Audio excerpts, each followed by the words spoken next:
Hi అస్సలం అయికం రహమతుల్లాహి బర్కాతు.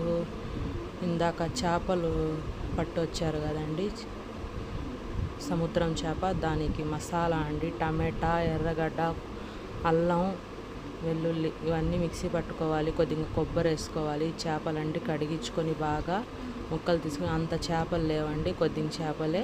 కొద్దిగా మా బంధువులకి ఇచ్చేసాము అందరికీ. మేము నలుగురే అని కొద్దిగా తీసుకున్నాము.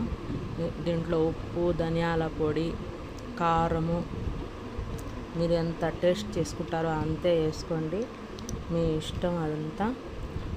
పసుపు అవన్నీ కలుపుకొని పేస్ట్, ఇందాక టమాటా, ఎర్రగడ్డ, ఆనియన్ పేస్ట్ ఉన్నాయి కదా, వెల్లుల్లి, ఈ పేస్టు అంతా వేసుకొని చింతపండు రసం అండి బాగా మెత్తగా మిక్సీ పట్టుకొని పెట్టుకోవాలండి. ఏదో ఇలా కలుపుకొని పక్కన పెట్టుకోవాలి 5 నిమిషాలు. పక్కన కడాయి పెట్టుకొని ఒక చిన్న దబర పెట్టుకొని ఆయిల్ కొద్దిగా ఎక్కువ పడుతుందండి చేపల కూరలో. ఆయిల్ వేసుకొని ఆవాలు, జీలకర్ర వేసుకొని చిటపటలాడాలండి. ఇదిగోండి వేసాను. ఏం చేస్తున్నారండి? సండే స్పెషల్ ఏం వండారు మీరు? ఆనియన్ వేసాను చూడండి. ఆనియను బాగా వేయించుకోవాలండి. అంత ఎర్రగా కాకుండా మరీ మధ్యలో ఉండాలండి. చూడండి, నేను వేయించుకుంటాను. కరివేపాకు కొద్దిగా వేసేయాలండి. కొత్తిమీర కానీ దీంట్లో వేసేయాలండి, స్మెల్ బాగా వస్తుంది. 2 పచ్చిమిరపకాయలు, 1 టమాటా అండి.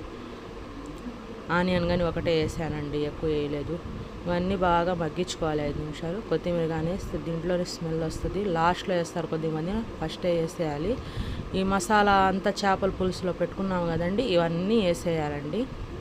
మూత పెట్టేసి బాగా అరగంట బాగా ఉడికించుకోవాలి. మెంతులు పొడి వేసుకోవాలండి. మెంతులు, ఆవాలు పొడి వేసుకోవాలి.